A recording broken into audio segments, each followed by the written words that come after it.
Share screen-nya kelihatan nggak, teman-teman? Iya, kelihatan, Kak. Iya, Kak. Iya, Kak. Oke, jadi eh, untuk pertemuan pertama pada malam hari ini kita bakal bahas tentang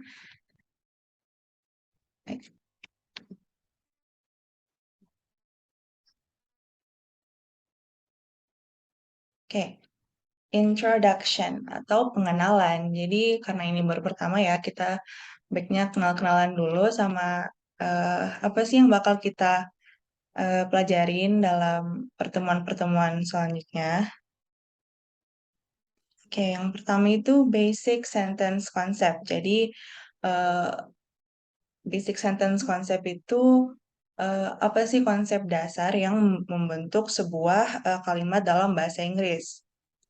Dan yang kedua kita bakal belajar word identification atau identifikasi kata. Dan yang ketiga kita bakal belajar tentang ways to read atau cara-cara dalam membaca. Dan yang keempat itu kita bakal belajar improve your vocabulary atau cara mengimprove atau cara memperbaiki atau cara menambah vocabulary kalian atau kosakata kalian. Nah, kita mulai dari pertama. Yang pertama,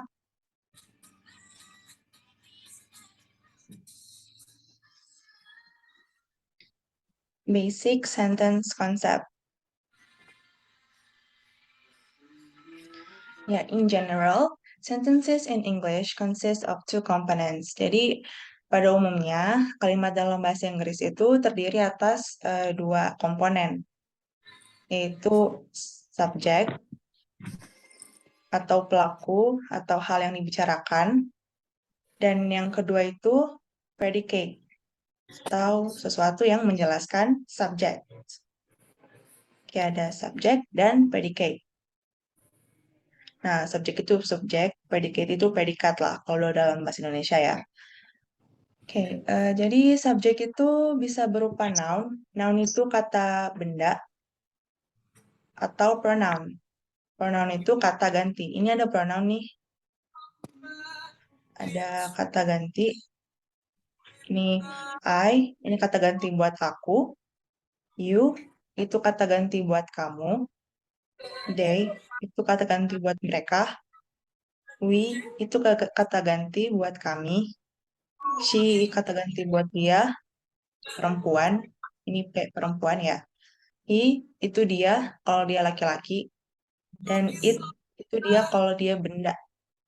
Oke, bisa juga hewan sih kalau it. Oke, ini eh, predicate. Kalau predicate itu harus verb atau adjective. Verb itu kata kerja, adjective itu kata sifat. Nah, ini ada contohnya nih. Cakes are delicious. Kue-kue sangat lezat. Cakes itu subjek atau subjek atau hal yang dibicarakan. Are delicious itu predicate atau predikat atau hal yang menjelaskan subjeknya. Oke. Dan ini yang kedua contohnya. I eat apple. Aku makan apel. I sebagai subjek, eat apple sebagai predicate. Oke. Ada yang mau ditanyain nggak? Sejauh ini ada mau ditanyain nggak?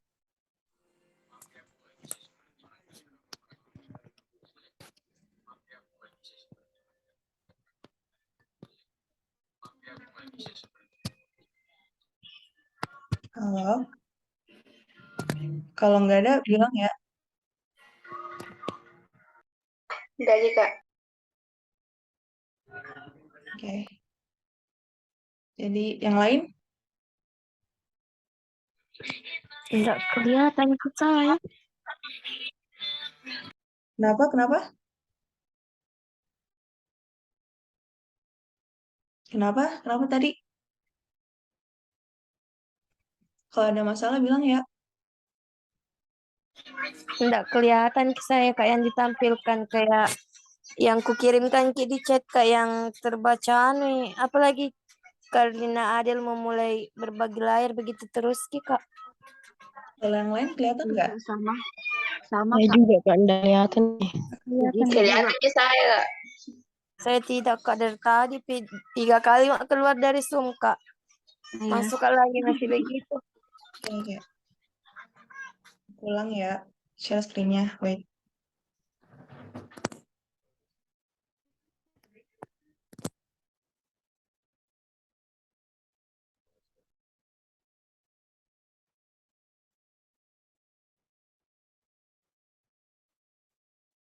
Kalau sekarang gimana? Udah kelihatan belum? Belum, Kak. Oke, Kak. Belum. Kelihatan. Sudah kelihatan, Kak. Kelihatan Kak, kelihatan.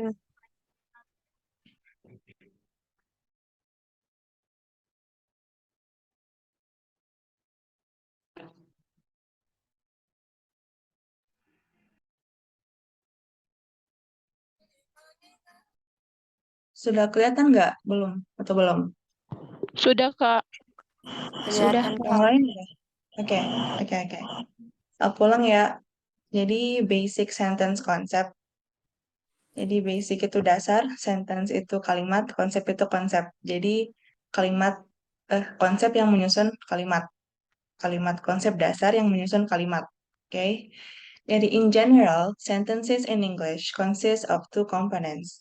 Jadi pada dasarnya eh, kalimat dalam bahasa Inggris itu terdiri atas dua komponen, yaitu subjek atau pelaku atau hal yang dibicarakan, dan yang kedua itu predicate atau hal yang menjelaskan subjeknya. Dalam bahasa Indonesia itu subjek itu subjek, predicate itu predikat. Nah, subjek itu dapat berupa kata benda atau kata ganti. Ini ada kata ganti nih.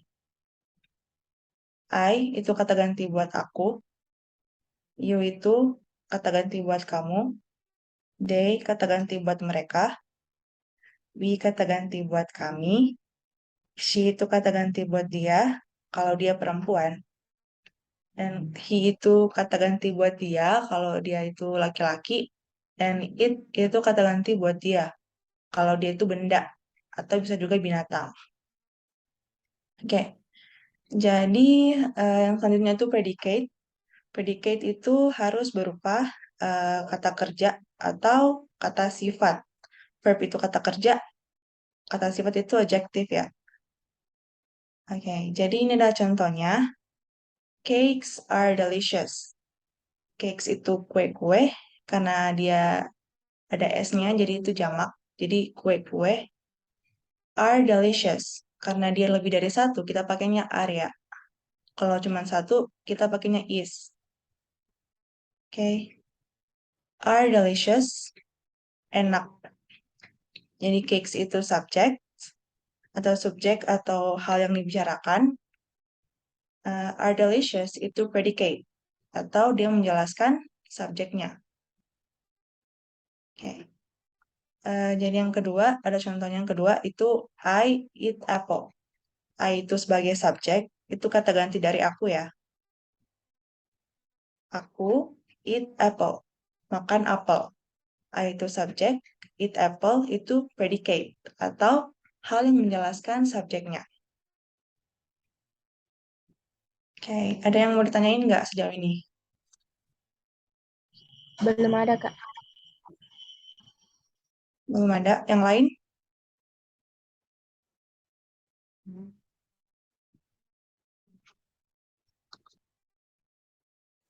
Yang lain ada nggak?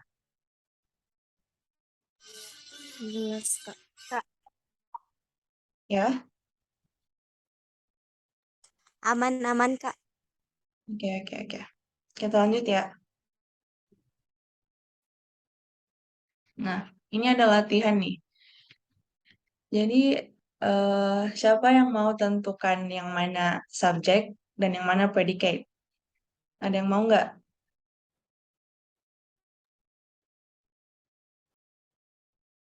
Halo, halo. Hair is brand. Hah? Siapa tadi itu? Subjek sih. Predikat sih. Maaf, kurang kedengaran.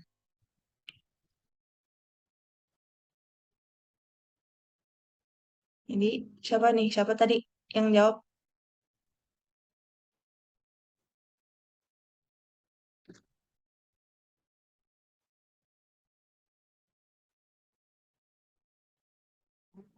Halo, halo.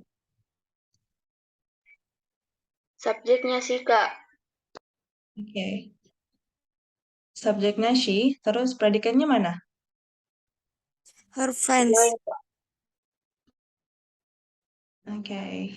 Jadi benar ya. Ini she subjeknya is going to the park with her friends Her adalah friends. ini artinya apa nih? Ada yang tahu nggak? Dalam bahasa Indonesia ini artinya apa? Sudah, Kak. Aku, Kak, tahu. Apa? Dia pergi ke kebun taman dengan temannya. Ya, benar. Benar. Oke, yang kedua nih. The new kittens are cute. Subjeknya yang mana? Predikatnya yang mana? Subjeknya the new kittens. Predikatnya are cute. Oke, benar ya. The new kittens itu subjeknya, are cute adalah predikatnya. Ini artinya apa nih dalam bahasa Indonesia?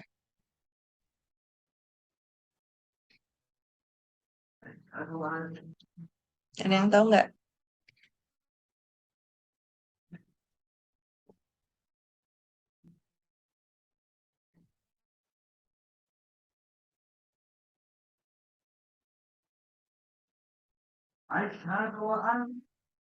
Oke, jadi artinya itu, Anak kucing ya, Kak? Anak kucing Anak itu kucing itu lucu. lucu. ya, benar. Jadi anak-anak kucing baru, ini baru ya. Anak-anak kucing baru itu lucu.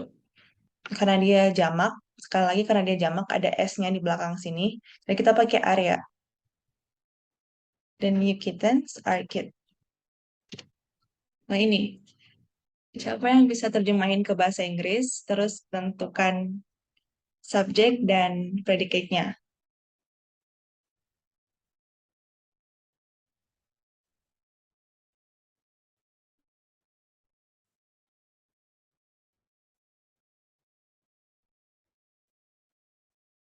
Ada yang bisa nggak translate ke bahasa Inggris dulu, terus tentukan subjek dan predicate-nya.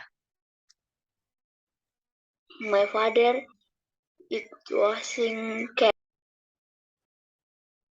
My father is washing the car. Jadi ayahku, my father, sedang mencuci mobil. Car. Oke. Ini subjek sama predicate-nya yang mana? My father subject is washing the car. Predikat. Okay. My father is subject. Is washing the car adalah predicate-nya. Oke, ada yang mau ditanyain nggak dari 3 pertanyaan ini? Kak, boleh bertanya? Ya, Kan di sekolahku kan yang diajarkan tuh yang kayak continuous kan sedang. Nah, kalau di sekolahku kan itu it-nya kalau sedang it pakai it, Kak. Apa tahu sama jika kalau pakai is? maksudnya gimana? Nanti saya lanjutkan. Di sekolah aku Kak, kan itu diajarkan kalau dalam sebuah kalimat yang sedang terjadi, itu kita menggunakan Oke. it. Terus It, it washing, bukan is. Tapi mau pertanyakan sama jika Kak, kalau is juga dipakai. jadi kalau kalau itu sedang berlangsung itu pakai is ya. Kalau it itu kata ganti buat ini tadi nih. Wait ya, wait. Ini. Itu kata ganti buat dia atau benda.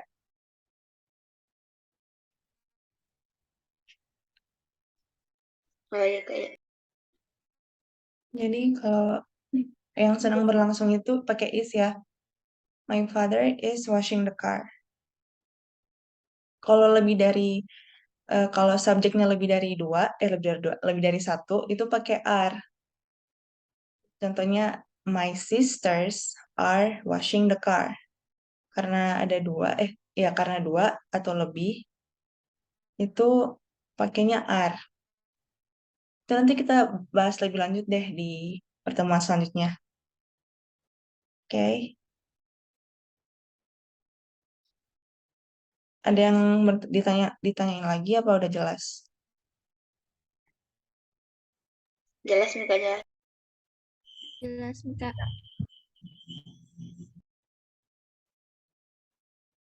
Oke. Kita lanjut ya. Kita lanjut dengan word identification atau identifikasi kata. Oke. Identifikasi kata atau word identification itu ability to identify words in sentences in English atau kemampuan untuk mengidentifikasi kata-kata dalam kalimat di bahasa Inggris. Nah, kategori identifikasinya itu yang pertama ada peran. Peran itu apakah dia sebagai subjek, apakah dia sebagai predicate, sebagai objek, dan lain-lain. Yang seperti tadi kita pelajarin itu kita identifikasinya peran ya. Dan yang kedua, ini ada kelas. Kelas itu ada noun atau kata benda, adjective itu kata sifat, verb itu kata kerja, dan lain-lain. Oke, ini ada contohnya. The new students bought shoes. The itu artikel atau kata depan, itu the.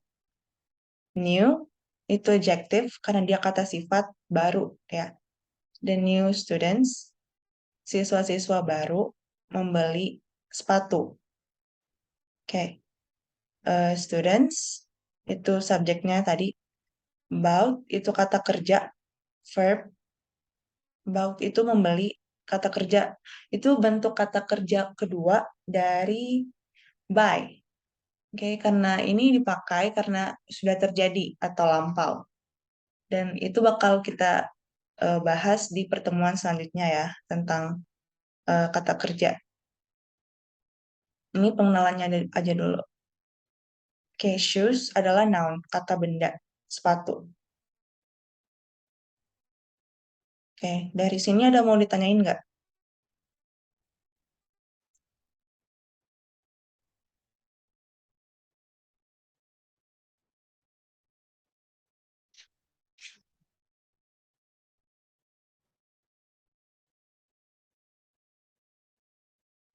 Tidak ada, Kak.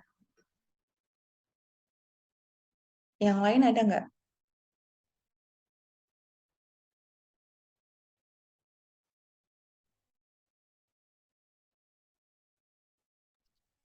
Dari Halo.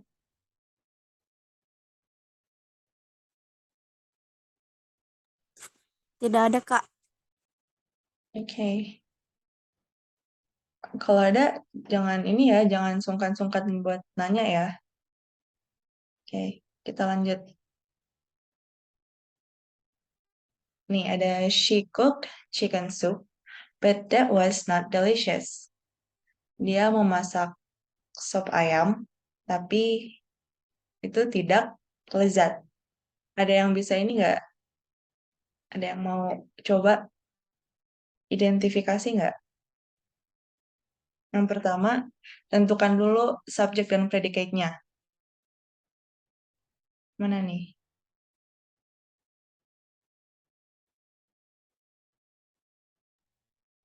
Si, subjek, predicate, selebihnya. She subject, cooked chicken soup, but that was not delicious, itu predicate-nya. Oke, udah benar ya. She itu subject, cooked chicken soup, but that was not delicious. Itu predicate-nya. Oke, terus ada yang mau ini nggak tentuin yang mana adjective, verb, noun, dan lain-lain?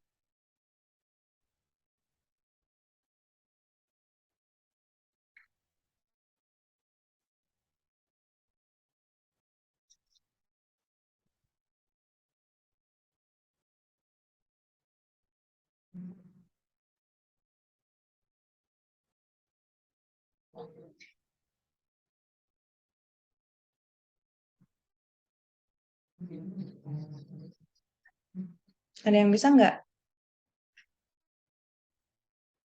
Diapain, Kak? Ini kayak gini nih. Tentukan yang mana adjective, yang mana verb, yang mana noun. Kalau verb kan kata kerja berarti buka, bukan. Kenapa? Kenapa? Yang anunya Pak ya, Kak, yang verbnya memasak. Verb, yang mana verb? Ya, cook. Ini verb. Ya, udah benar. Terus yang lain? Kata sifat not delicious. Ada lagi nih. Yang belum di... Chicken soup itu apa chicken soup? Objek apa bukan Kak? Ya, objek tapi apa? Apakah dia kata benda, kata kerja, Noun. noun, kata benda ya? Chicken soup itu kata benda. Was not delicious itu kata sifat atau adjective. Ada yang mau ditanyain nggak dari dua contoh ini?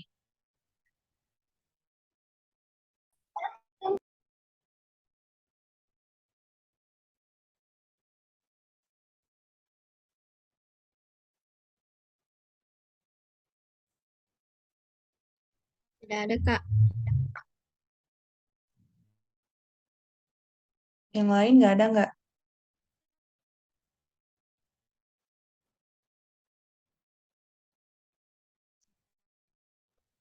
Dari Kak.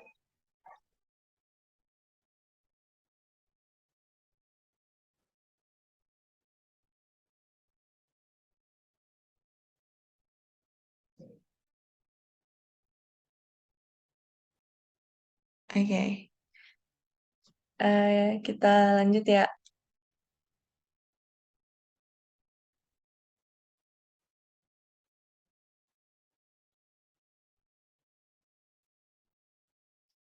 Kita lanjut dengan ways to read. Ini tadi apa terjemahannya? Ways to read.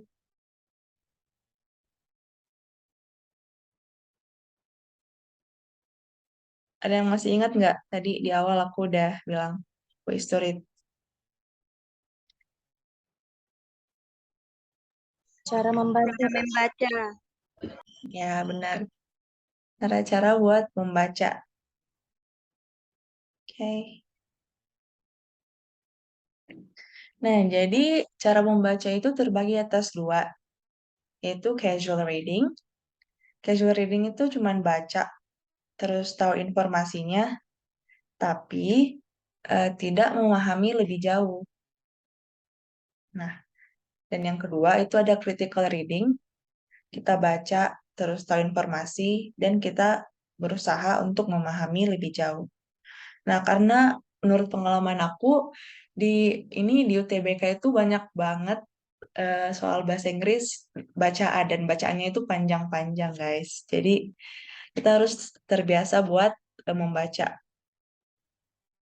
Dan dan yang dipakai itu critical reading ya, karena kita perlu memahami lebih jauh tentang informasi-informasi yang terdapat dalam teksnya. Oke. Jadi aku bakal bahas critical reading nih. Jadi critical reading itu ada dua langkah. Yang pertama, identify atau identifikasi. Apa sih yang diidentifikasi? Itu yang diidentifikasi itu info atau informasi yang terdapat dalam teks bacaannya. Nah, di dalam setiap teks bacaan itu pasti ada yang namanya claim sama support. Nah, klaim itu adalah topik yang diajukan. Contohnya nih, misalnya makanan, topiknya makanan. Terus klaimnya itu makanan ini sangat enak, oke? Dan support itu adalah sesuatu yang mendukung klaim, sesuatu yang mengelaborasi klaim tersebut nih. Jadi apa sih yang buat misalkan ya makanan itu sangat enak, supportnya apa sih yang membuat makanan itu enak, cara memasaknya kayak gimana gitu. Itu namanya support. Oke. Jadi yang kedua itu ada analyze and evaluate, menganalisis dan mengevaluasi.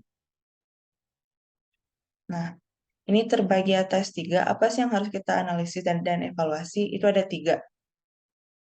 Yang pertama, relationship. Relationship itu hubungan. Jadi kita harus lihat hubungannya klaim sama supportnya. Apakah itu berhubungan? Apakah supportnya itu berhubungan dengan klaimnya dan klaimnya itu berhubungan dengan supportnya? Apakah supportnya itu benar-benar mendukung klaimnya? Apa enggak? Gitu. Dan yang kedua itu vocabulary usage atau pemilihan kata dalam teks. Nah, jadi ini tuh sangat menarik soalnya melalui pemilihan kata kita dapat menyampaikan sesuatu ide dengan pemilihan kata yang berbeda-beda, tapi maknanya sama. Sehingga makna yang mau disampaikan itu nggak apa ya, nggak nggak rancu gitu. Jadi maknanya sama, tapi walaupun pemilihan katanya beda-beda. Oke, dan yang ketiga itu coherence. Coherence itu eh, hampir sama dengan relationship, tapi bedanya itu coherence itu lebih ke flow-nya. Apakah coherence dengan klaimnya, apakah klaimnya coherence dengan supportnya, dan sebaliknya supportnya coherence dengan klaimnya. Ini lebih ke nyambungnya sih. Apakah nyambung pemilihan kata dan hubungannya? Oke, ada yang mau ditanyain nggak?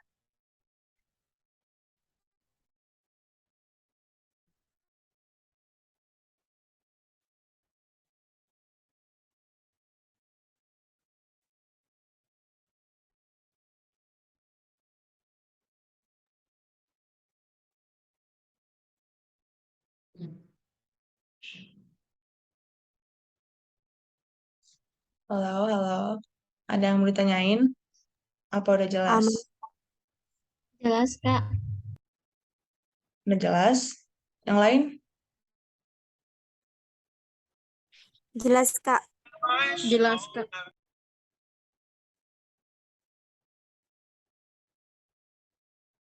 Ya udah, aku nanya ya kalau jelas. Jadi aku mau nanya, hubungan klaim sama support itu apa? Hubungannya apa? Ada yang bisa jelasin nggak?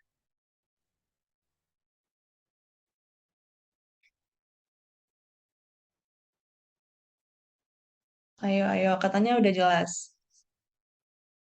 Aku Oke, apa? klaim contohnya semisal ada kue yang enak.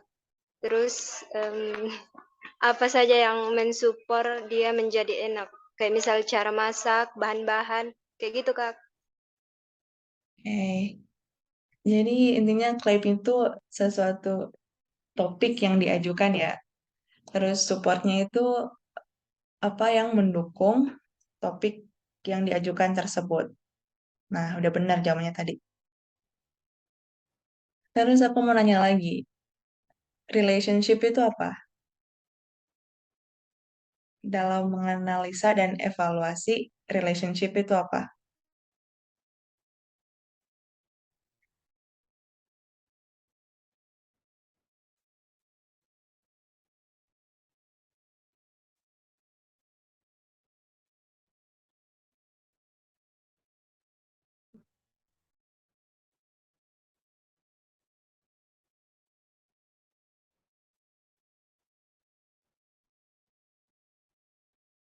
Oke, hubungan antara orang.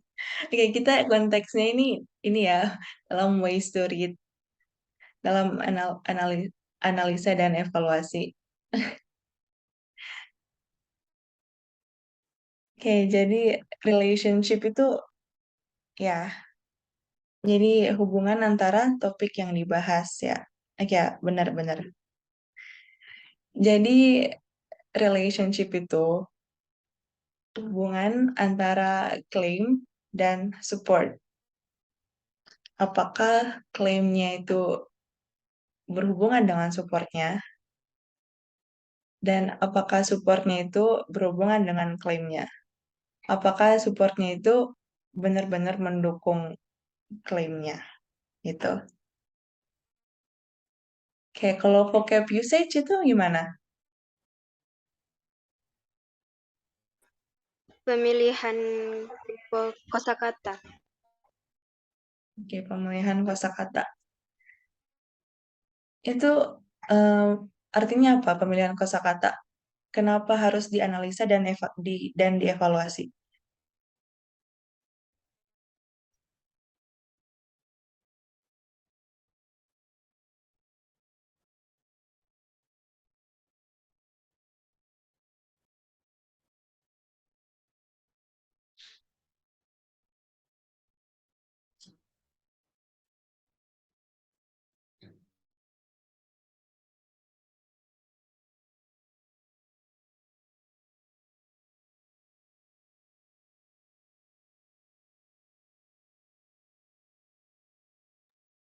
Ada yang tahu nggak alasan kenapa kita harus menganalisa dan mengevaluasi pemilihan vocabulary-nya?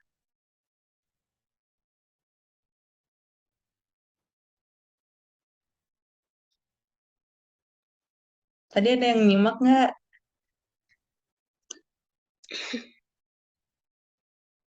Kayak kayak supaya ya sesuai Ki dengan apa yang terjadi Kak. Oke, jadi ya benar. Jadi kalau eh, kita harus menganalisa dan mengevaluasi penggunaan vocabulary-nya supaya kita dapat menyampaikan sesuatu ide dengan pemilihan kata yang benar, walaupun itu berbeda, tapi maknanya sama gitu ya. Supaya eh, supaya makna yang disampaikan kepada pembaca itu dapat tersampaikan dengan jelas, walaupun pemilihan katanya beda gitu. Kayak kalau coherence gimana?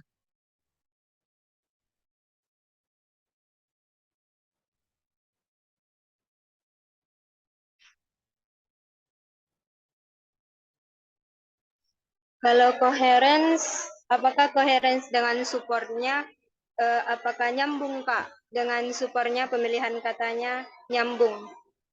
Iya ya benar-benar. Jadi coherence itu koherensi atau hubungan ya.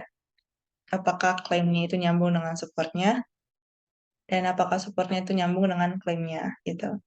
Oke, ada yang mau ditanyain lagi nggak sebelum lanjut ke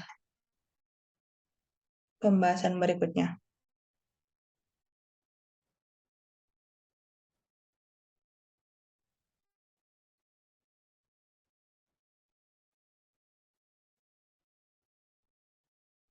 Oke, aman Kak. Oke.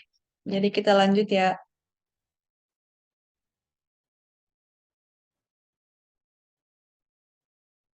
Nah, selanjutnya itu improve your vocabulary. Ini tadi apa artinya?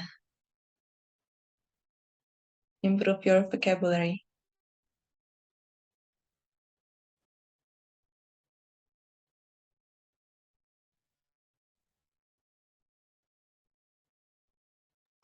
Memperbaiki kosakata.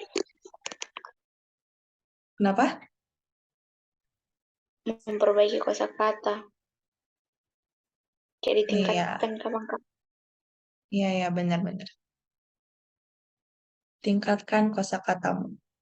Improve your vocabulary.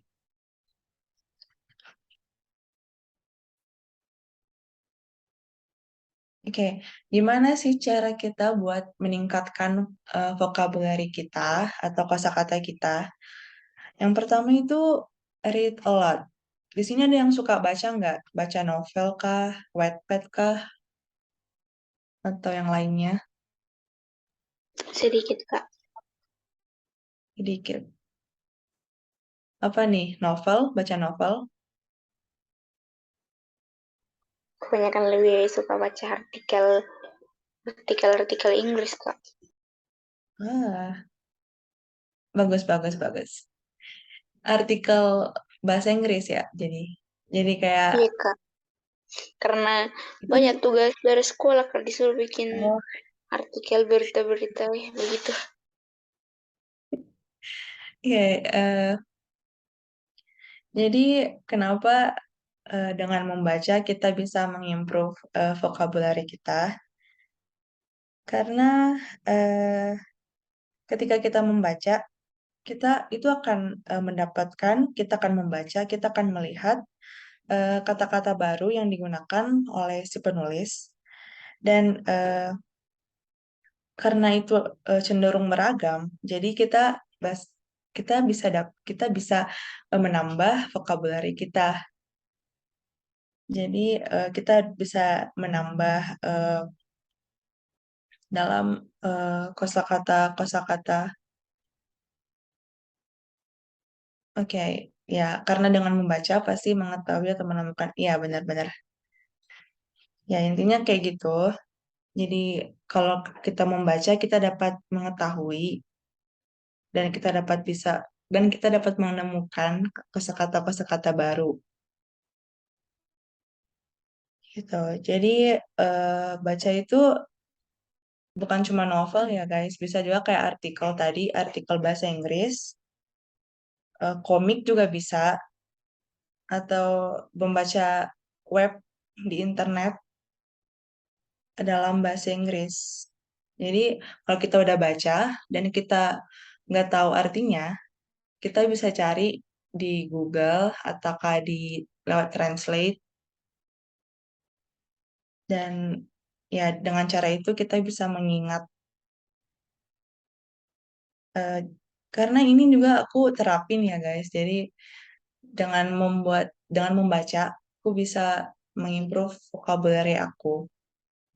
Karena aku juga suka membaca guys, novel. Oke, jadi yang kedua itu make flashcards.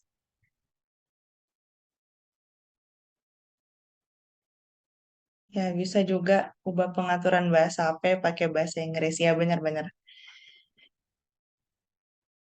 Ya, bisa menambah kosakata juga ya. Yang kedua itu make flashcards. Flashcards itu apa? Jadi flashcards itu kayak kartu kertas gitu yang berisi kata-kata dan di bawahnya ada terjemahannya.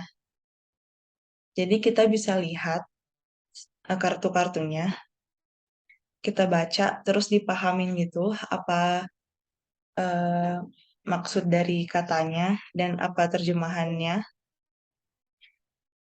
dan ya gitu kita bisa kalau bisa dihafalin guys ya flashcardsnya ini adalah cara yang efektif menurut sebagian orang, tapi kalau aku pribadi aku nggak ini ya, aku nggak make, soalnya ribet. Tapi kalau kalian mau coba nggak apa-apa. Jadi caranya itu kita kumpulkan beberapa lusin kartu flash berisi kata-kata yang belum pernah kita eh, tahu sebelumnya. Terus kita tulis terjemahannya di bawah. Terus kita baca-baca, kita ulang-ulang. Dan kayak main kartu gitu, guys. Oke. Jadi kalau kayak gini harus komitmen ya, guys. Buat buat flashcardnya. Ditambahin terus kalau ada kosakata baru yang masuk, kita harus tulis terus terjemahannya apa. Kayak gitu terus, guys, supaya eh, hasilnya dapat maksimal. Oke, yang ketiga itu listen to music. Ada yang suka dengar musik nggak? Saya Ada. Oke, banyak ya pasti ya. Listen to music, mendengarkan musik. Nah, kalau dengar musik itu, kalau mau improve vocabulary dalam bahasa Inggris, ya pastinya harus musik-musik barat ya guys. Jadi, eh, sama dengan membaca, kalau listen to music itu dapat improve vocabulary karena kita dapat mendengar dan kita juga dapat eh, membaca. Kita kalau baca ini, kalau dengar musik, kadang kita cari liriknya, terus kita baca kan, terus nyanyi bareng gitu. Jadi, mendengarkan musik itu adalah salah satu pilihan yang baik, terutama kalau kita dengar artis favorit atau nyanyi favorit atau band favorit gitu. Selain musik, kita juga bisa dengerin podcast di Spotify atau di YouTube. Ada buku audio dan lain-lain. Ini lebih ke audio ya guys. Kalau ini read aloud ini lebih ke visual. Kalau kalian eh, cara belajarnya eh, dengan audio itu bisa pakai ini yang listen to music. Kalau visual bisa pakai read aloud yang membaca ini. Dan flashcards juga bisa kalau yang visual. Kalau kalian cara belajarnya yang menurut kalian lebih efektif itu dengan audio ya bisa pakai listen to music. Kayak dan yang terakhir itu yang paling penting itu komit guys, komitmen. Komitmen buat belajar satu kata satu hari. Itu ya satu hari satu kata dulu. Dan kalau ini di kalau kita komitmen dan kalau kita menjalankannya secara terus-menerus, eh, nanti otomatis kita dapat pada akhirnya kita dapat menambah vocabulary itu. Jadi jangan susah-susah ya guys. Kalau kalau mau ditambahin dua kata per hari juga bisa. Ini tergantung ini aja, semampunya aja. Oke, ada yang mau ditanyain nggak dari keempat ways ini?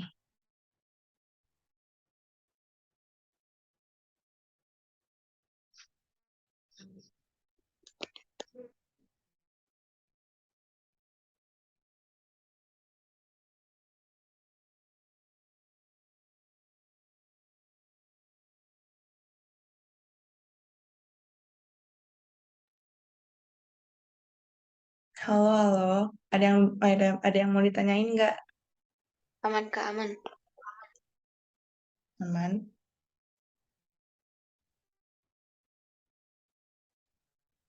Menurut kakak dari empat itu yang mana yang paling bagus atau yang paling menambah kosakata? Ini tergantung masing-masing orang sih. Jadi eh, seperti tadi yang aku bilang, kalau kalian lebih nyaman belajar dengan visual atau dengan penglihatan, itu bisa pakai ini yang read aloud atau flashcards, baca atau buat flashcard. Nah, kalau kalian efektif belajar dengan audio atau pendengaran, itu kalian bisa coba yang ini listen to music atau podcast atau audiobook tuh. Itu sih, jadi tergantung masing-masing orang. Kalau kalian ada nggak cara-cara cara-cara lain dari keempat ini buat menurut kalian dapat mengimprove vocabulary kalian?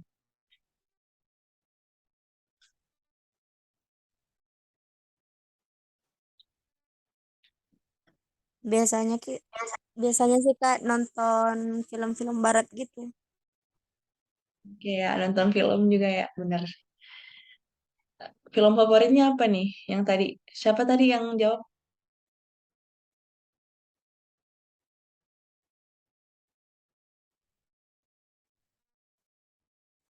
Saya yang jawab Kak, cuman tidak pernah nonton. Hanya diberitahukan sama guru bahasa Inggris. Katanya pas Oke, dia belajar bahasa Inggris itu mulai dari nonton film-film barat. ya bener-bener. Ya, aku juga kayak gitu sih. Aku juga suka nonton, nonton film barat dan dengar musik. Itu hobi juga sih. Itu tergantung ini ya guys, masing-masing orang. Dan bisa kalau hobi nonton film, bisa nonton film-film barat juga. Dan kalau aku pribadi, kalau mau tambah vocabulary, itu apa sih subtitlenya itu pakai bahasa Inggris guys, bukan bahasa Indonesia. Supaya kita dengar dengar dan bisa baca cara pronunciationnya itu kayak gimana. Terus kalau bisa kita pause filmnya kalau ada yang nggak dimengerti, kita bisa pause filmnya, terus cari translate-nya. Itu emang agak ribet sih, tapi kalau gitu menurut aku efektif. Kalau menurut aku ya, kayak ada lagi nggak cara lain yang bisa improve vocabulary menurut kalian?